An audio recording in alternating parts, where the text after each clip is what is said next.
This is the listening test for levels from 3 to 5 of the Vietnam 6 level language proficiency test.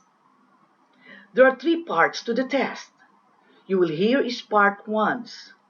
For each part of the test, there will be time for you to look through the questions and time for you to check your answers. Write your answers on the question paper. You will have 5 minutes at the end of the test to transfer your answers onto the answer sheet. The recording will now be stopped. Please ask any question now, because you must not speak during the test.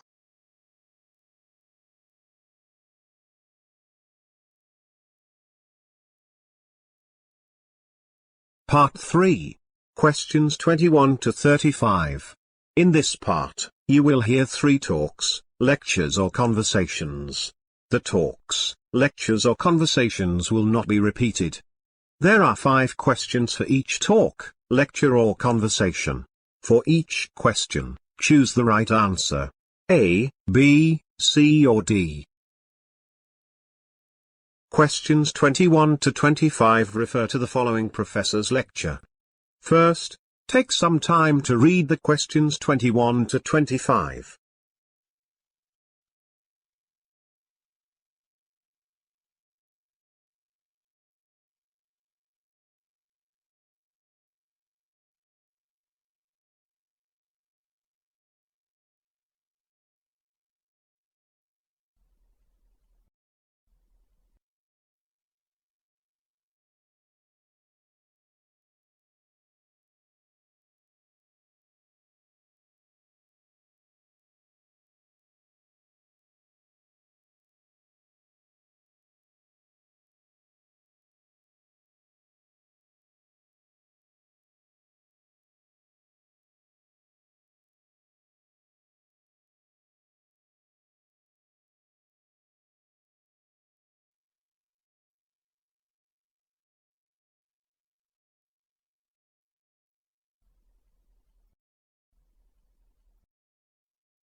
Hi there. I was looking for information about becoming a political science major.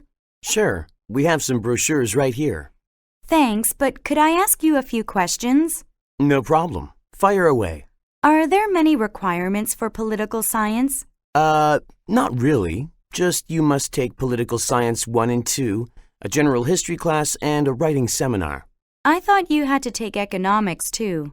Not for the general political science program, but there are a couple of specialized programs that have additional requirements. Oh, really? What are they? Well, there is the International Relations program. It is more interdisciplinary, so it requires economics and a second history credit. The 2 history credits have to be in different regions. There is also the Honors Political Science program. To get into that, you need to take the same economics class as the International Relations program and a special political science seminar. And you need to maintain over a B average in all those required courses. Wow, that sounds difficult. Yeah, not many people are qualified for the honors program. That's why it's considered more prestigious, I guess. Is that all? No. You also have to complete this form listing all the political science and related credits you have already taken or plan to take, and get the department chair to sign off on it.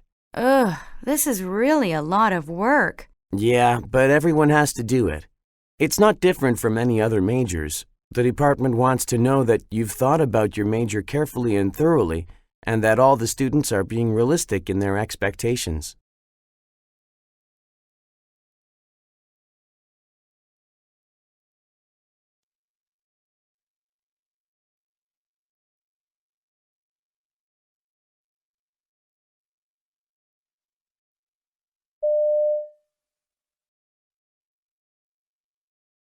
Hey, Clara, got a minute?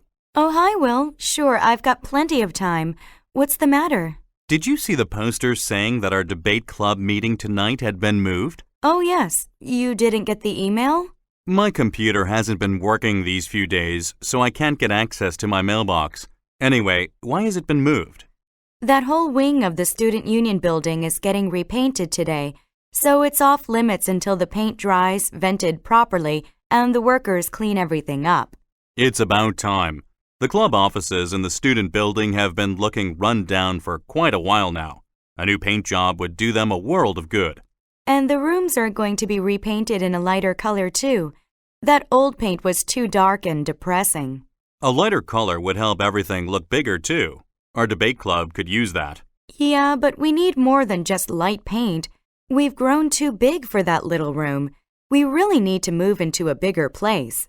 Any chance of that happening? Not that I know of, except for tonight, that is, just for this once. We'll be meeting downstairs in Turner Auditorium.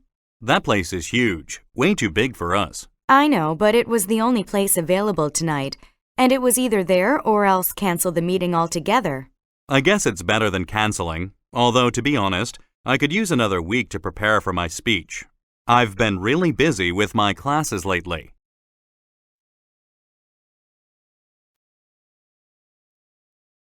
Science fiction is very popular these days, in books, in movies, and on TV. Unfortunately, popular science fiction is often a lot more fiction and not so much science.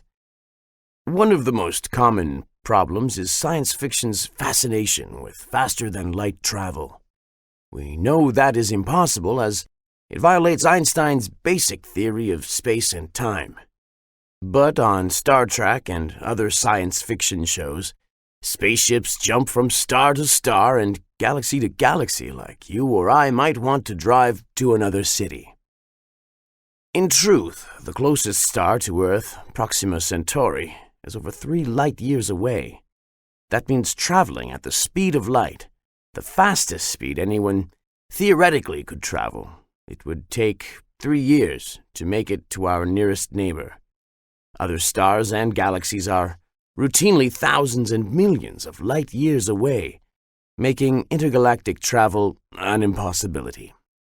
Even if we grant that such space travel somehow was possible, there is no shortage of other errors in popular science fiction.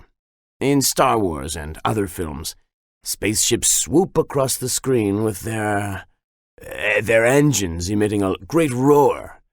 However, since space is a void, sound waves cannot travel. There is no sound in space. It is utterly silent. Gravity is another mystery in these films. Gravity depends mostly on mass. Spaceships are tiny compared to the mass of Earth. In space, there should be practically no gravity. And yet people in science fiction routinely walk around on their spaceships in space as comfortably as they would on Earth. That said, there have been a few scarce films that bothered to portray the science of spaceflight somewhat realistically.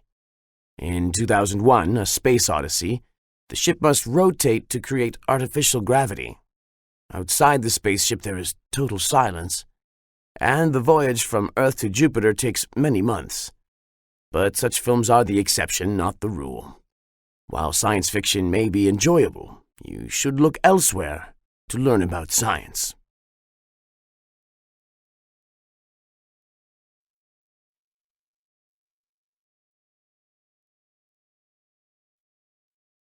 This is the end of the listening page.